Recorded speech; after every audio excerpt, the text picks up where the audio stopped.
Hello and welcome to FDS MTG News for May 3rd, 2022.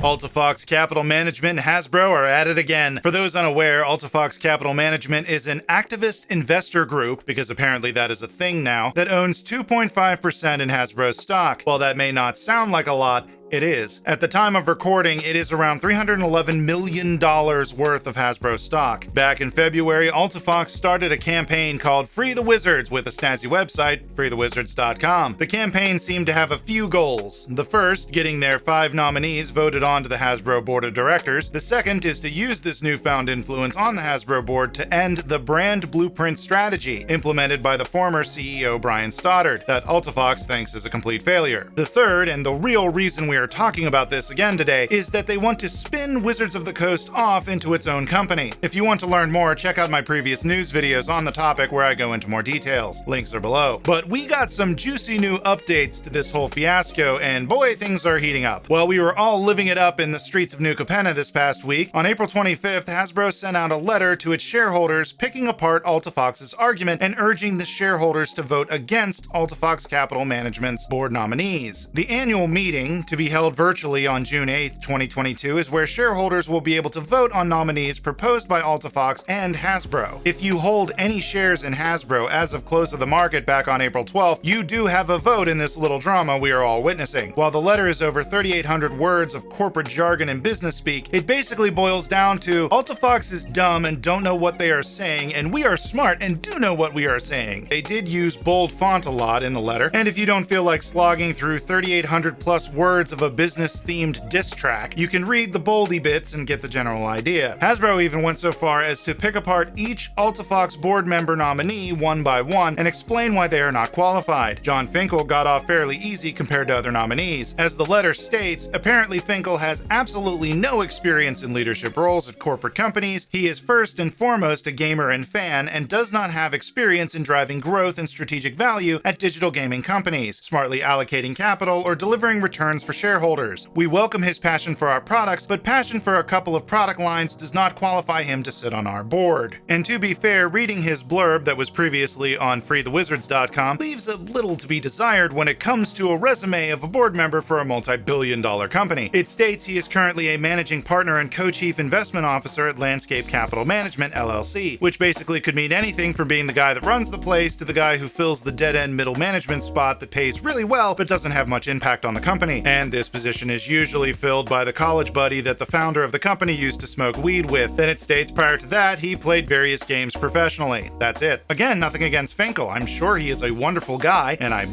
not implying that he smoked weed with the founder of Landscape Capital Management. I really have no idea on that part, but Alta Fox didn't really do much to spice up that resume. By far, my favorite part was actually the takedown of Marcelo Fischer, another nominee, which was unintentionally hilarious. Hasbro states Marcelo Fischer primarily brings legacy telecommunications and personal care experience, neither of which are relevant to Hasbro's business model. While I know what they meant, that Fisher's business background is in sectors that are not relevant or even tangentially related to Hasbro's, it sure does sound like Hasbro is saying, this guy is all about making people happy and comfortable, and we don't do that at Hasbro. We sell toys, not happiness. Another nominee, Matthew Chalkin, probably got the worst of it. As Hasbro pointed out, the Chalkin's company, Appian, isn't doing that well in terms of stock price, and Chalkin's response to this in the media has been, I hadn't noticed and neither should anyone else, which is a dubious comment from a CEO at best. Alta Fox has since dropped their list of nominees to just 3, removing Matthew Chalkin and John Finkel from the list. Anyway, it's a fun read if you have a few extra dozen minutes and you don't mind corporate jargon coming out of your ears. But just 2 days later, on April 27th, Alta Fox clapped back with a 4,200-word letter of their own. And while Hasbro's letter was more businessy in its tone, Alta Fox was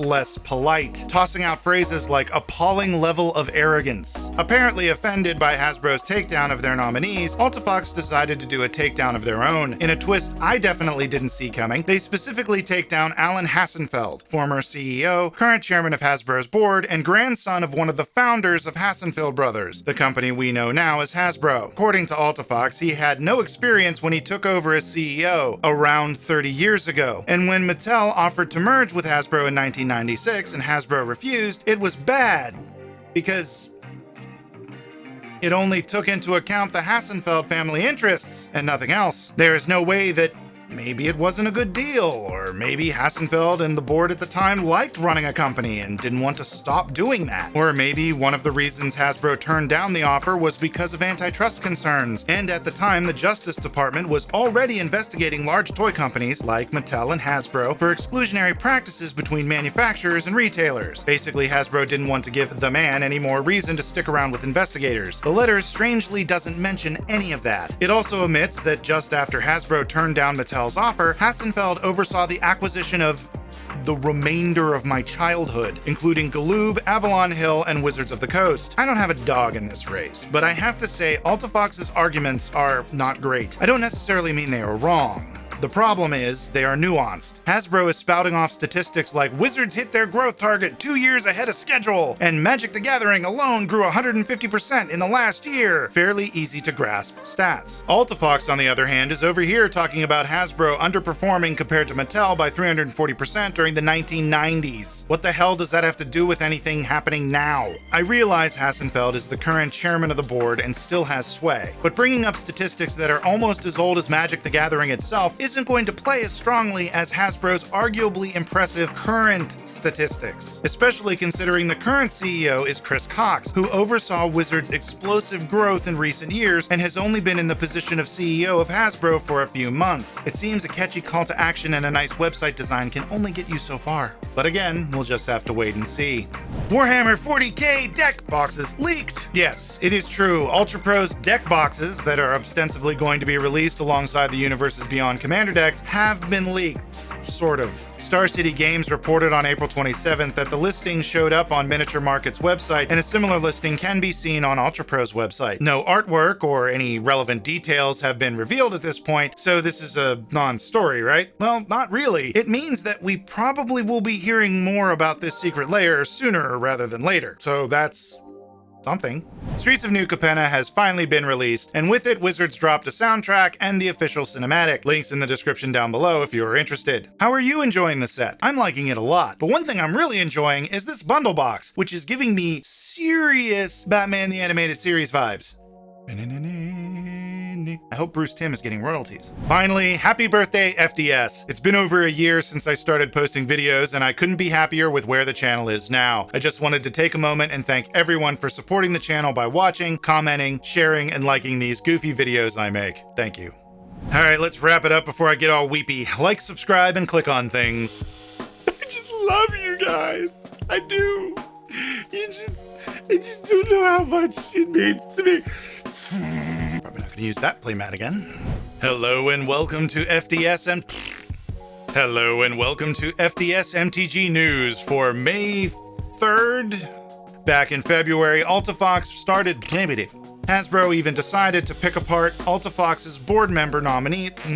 He is first and foremost a gamer and fan and does not have experience in Anyway, it's a fun read if you have an extra few dozen minutes and you don't mind corporate jargon. They decided to do former CEO, current chairman of Hasbro's. Look at that. You take a picture of this, you stick this in Photoshop and you change the color saturation so that way this is like black and red instead of green, and these are just different colors of gray. Batman. Finally, happy birthday, FDS. I don't even know the name of a damn channel. It's been over a year since I started posting videos, and I couldn't be happier with my inability to read sentences.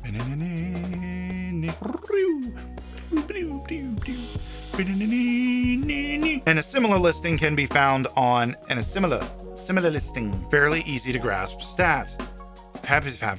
This show is part of the CIP network, inspiring creativity, one episode at a time.